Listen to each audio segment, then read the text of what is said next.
Everyone, welcome to my channel. कैसे हैं आप लोग? आप सब बढ़िया होंगे। हम जानते हैं कि जो इंडिया में जो एससीओ समिट होने वाले हैं 2023 में 4 जुलाई को न्यू दिल्ली में होने वाले हैं।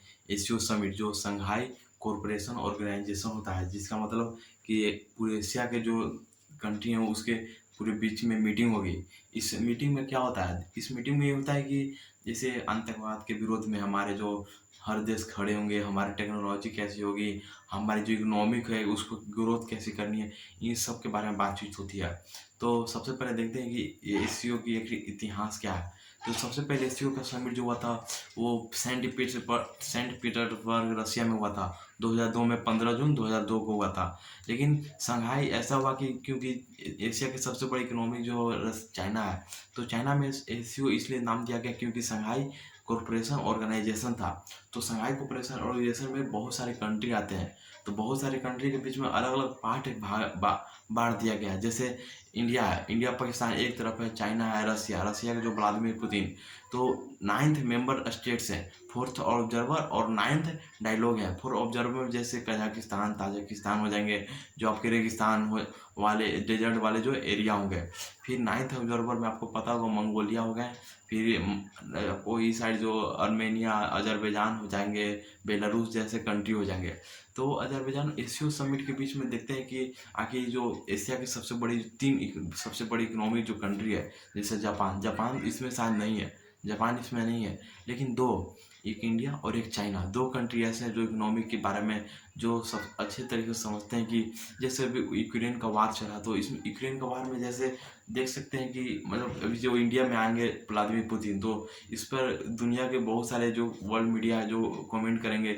इसका इम्पैक्ट भी इनका इंडिया पर काफ़ी प्रभाव पड़ेगा, काफ़ी बुरा प्रभाव पड़ेगा। क्योंकि इसी 2000 मतलब वो यूक्रेन के वार से इसके बाद बहुत बाद के बाद जो भी रसिया पुतिन जो है वो इंडिया में आएंगे 2 साल के बाद। तो इसका प्रभाव इंडिया पर काफ़ी पड़ेगा क्योंकि यूक्रेन में आएंगे।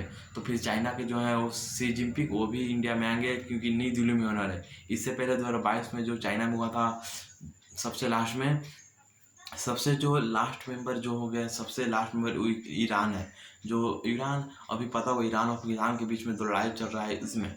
तो सबसे इकोनॉमिक में जैसे हमारे जो रिलेशन है ना इंडिया वर्ल्ड लेवल पर, वो पॉलिटिक्स है, हमारी इकोनॉमी की तरह नहीं है जैसे चाइना है। तो चाइना इकोनॉमी की तरीके से वो इसका पॉलिटिक्स है, वो पूरा दुनिया के दोस्ती बनाए रखता है क्योंकि इकोनॉमिक्स उसकी मजबूत है। वो बातचीत नहीं करना चाहता, वो बस एक जगह से दूसरी जगह अपने सामान को वस्तुओं को बेचना चाहता है। उसकी वो रिलेशन है, हमारी वैसे नहीं है। लेकिन हमारी वैसे होनी चाहिए, हमारी इकोनॉमिक में ग्रोथ होगी तभी जा करके हम आगे बढ़ेंगे।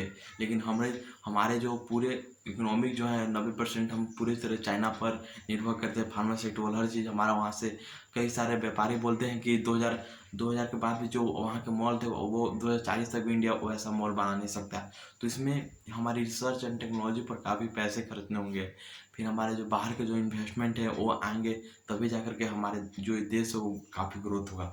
तो एससीओ समिट काफ़ी इम्पैक्ट हमारे देश पर पड़ेगा क्योंकि जो अभी हमारे जो एससीओ समिट के जो चेयरमैन है वो नरेंद्र मोदी, और एस जयशंकर विदेश और फॉरेन मिनिस्टर जो एस जयशंकर वो भी रहेंगे हमारे समिट में। और कई सारे जो कजाकिस्तान ताजिकिस्तान रसिया के व्लादिमीर पुतिन को हमने आपको बताया कि Vladimir Putin. Thank you so much watching for this video.